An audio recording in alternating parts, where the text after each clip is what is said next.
How would you handle the situation in Libya right now? A lot of people think you're a good businessman, but they're not clear on what you would do in terms of foreign again, affairs. it's the weakness of our country. We're sitting there, we have all those soldiers, all those ships over there, and you have this madman shooting people down in the streets. They're protesting, and they're protesting rather violently, but he has F-18s shooting bullets into the crowds and killing, I think, probably tens of thousands of people. They say 2,000 or 3,000 people. I think it's got to be a lot more than that. Would you support a no-fly zone? I would certainly support a no-fly zone at a minimum. Even at the risk of committing our military forces not only in the air but on the ground? I would not do it for a long period of time, but you can't allow, this is like a Holocaust, you can't allow something like this to happen. But you don't have a long period of time. No, you have to, it should have been done already. I mean, he could have saved a lot of lives if this were done. That could have been surgically, he could have been surgically taken out.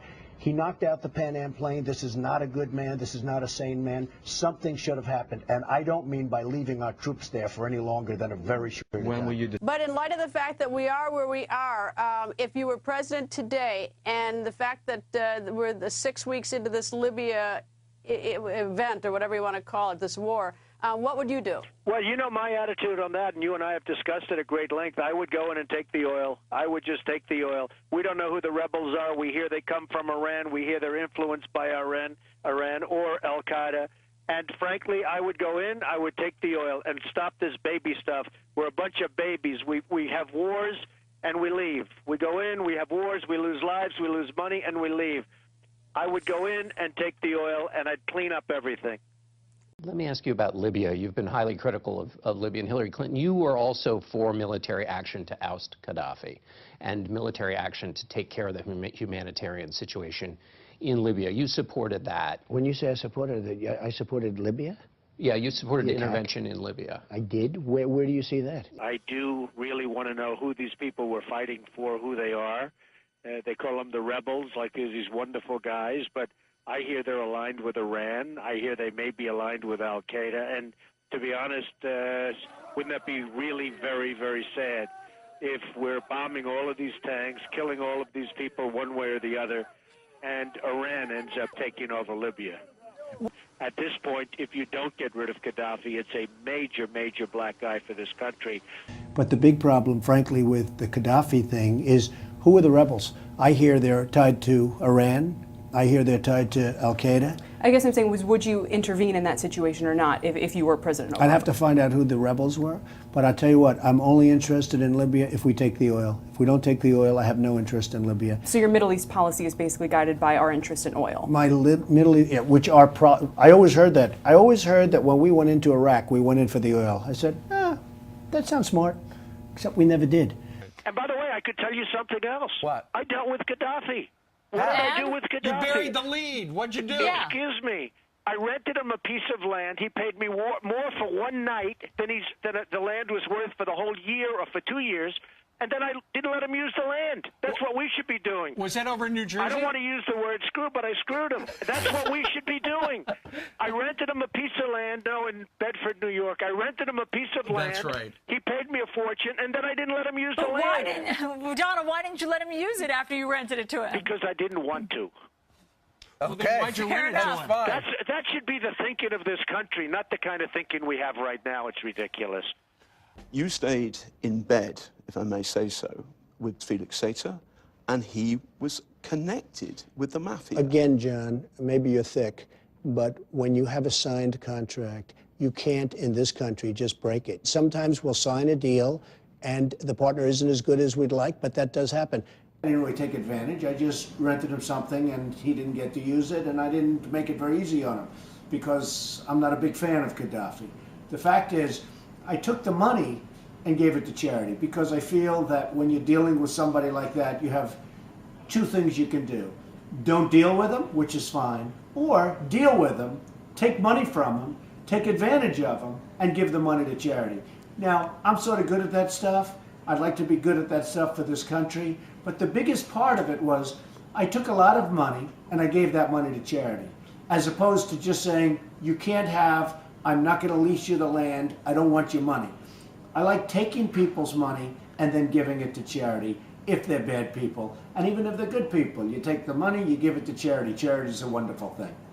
I'll tell you what, they have about 1,000 planes if you look at the Arab League and all the Gulf states. Two separately, they went up and told Sarkozy, if you can get the Americans involved, we're all for it. So how do you feel about the French being in charge of the operation? Well, I think it's amazing. I think the French, it's amazing. They are our new leaders. And, you know, France of all countries. Now, look, I love France. It's wonderful. But I never thought of them as one of the great military leaders, and now they're leading the United States. So it's just a total mess. He should have done it earlier. The Arab League should be paying for this. Right. You know, of all things, for the Arab League to say, go in, do it, we don't like this guy. By the way, we're not paying you. It's unbelievable. And what about the fact that we're not going after this guy that's been a menace for 40 years, Muammar Gaddafi? We're not targeting him. It's okay if he stays in power. That was the other thing. You know, they're shooting all the tomahawks, but please don't send one his way because you may hurt him. Isn't it rather unbelievable? And by the way, there's no way this comes out where he remains the leader, where the United States wins. In other words, we lose any scenario where he stays in power. He can negotiate some kind of a treaty. Any scenario where he stays in power, we're the losers. Of Libya? I never discussed that subject. I was in favor of Libya. We would be so much better off if Gaddafi were in charge right now. If these politicians went to the beach and didn't do a thing, and we had Saddam Hussein, and if we had Gaddafi in charge, instead of having terrorism all over the place, would be, at least they killed terrorists, all right? And I'm not saying they were good because they were bad. They were really bad. But we don't know what we're getting. You look at Libya right now, ISIS, as we speak, is taking over their oil. As we speak, it's a total mess. We would have been better off if the politicians took a day off instead of going into war. I can't believe what our country is doing. Gaddafi in Libya is killing thousands of people. Nobody knows how bad it is. And we're sitting around, we have soldiers all over the Middle East, and we're not bringing them in to stop this horrible carnage. And that's what it is. It's a carnage. You talk about all of the things that have happened in history. This could be one of the worst. Now, we should go in, we should stop this guy, which would be very easy and very quick. We could do it surgically, stop him from doing it, and save these lives. This is absolute nuts. We don't want to get involved, and you're going to end up with something like you've never seen before. Now, ultimately, the people will appreciate it. They're going to end up taking over the country eventually, but the people will appreciate it, and they should pay us back. But we have to go in to save these lives. These people are being slaughtered like animals. It's horrible what's going on. It has to be stopped.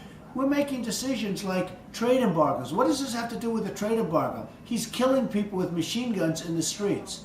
We should do, on a humanitarian basis, immediately go into Libya, knock this guy out very quickly, very surgically, very effectively, and save the lives.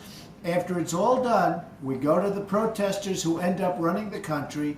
They're going to like us a lot better than they will if we don't do it. More importantly, we're going to save lives. And we should then say, by the way, from all of your oil, we want reimbursement. In Libya, everyone's looking for Gaddafi. But I say, look at all the dead bodies all over the street. I was watching the news last night, bodies littering the street. Now, we did this for humanitarian purposes. Okay, so we're bombing and bombing and bombing. The rebels didn't win this war. We won the war, meaning NATO, which is mostly the United States. We just keep bombing. Every time there's a problem, we bomb the hell out of them, and then the rebels get the credit. Why aren't we getting repaid? Why aren't we taking oil? Why aren't we doing what we should be doing from a common sense standpoint? We bombed the hell out of Gaddafi's people. The rebels practically walk in because there's nothing left. And then they're going to say, oh, we won our war, we won the war. They didn't win it. NATO won it, meaning the United States won it, if you call it a win. But I don't call it a win. We should take the oil. At least we should reimburse ourselves as a country for the billions of dollars that we spent to make it possible for the so-called rebels, nice glamorous term, to take over Libya. So we ought to get smart. We're a debtor nation. We're broke. We don't have money. And we're spending billions of dollars for rebels, okay? Rebels probably from Iran, if you want to know the real truth. So we got to get smart. We got to run this country right. We're not going to have a lot of other chances. And while we're at it, we got to get at least paid back. Now, I'd go further than that. I'd say we should get 50% of their oil, period. but at least we got to get paid back from the oil. So the reports are that we caught Gaddafi. Big deal. What do we get out of it? They have the oil. The rebels would have given us everything if we had some leader that knew how to negotiate. The rebels were being routed 4 months ago, absolutely routed by Gaddafi and his men. And you even see, even with all of our support and all of the support of NATO, which is essentially us, it was very hard to crack them. So here's what happens. We spend billions and billions and billions of dollars. We just absolutely blast the hell out of them. The rebels then go in, take over the place, and now if we ask for oil, they give us nothing. They'd say they're great rebels, they're great freedom fighters, we deserve nothing. If 4 months ago, when they were being routed and just beaten badly and ready to give up, if we would have said we want 50% of the oil, they would have said, absolutely, you have a deal, help us, please, you have a deal. What do we get? We get nothing. So we're spending money for Saudi Arabia. They're not reimbursing us. And who are we fighting for? I hear the rebels. They sound, oh, wonderful, wonderful. What's going to happen when it's all over and they turn out to be Al-Qaeda or maybe Iran? Oh, that would be just absolutely be awful. Well, it's no different than Iraq, because about 2 minutes after we leave Iraq, Iran will take over the oil fields of Iraq as sure as you're sitting there. The other thing you have to ask yourself is, who are we fighting for? They talk about the rebels.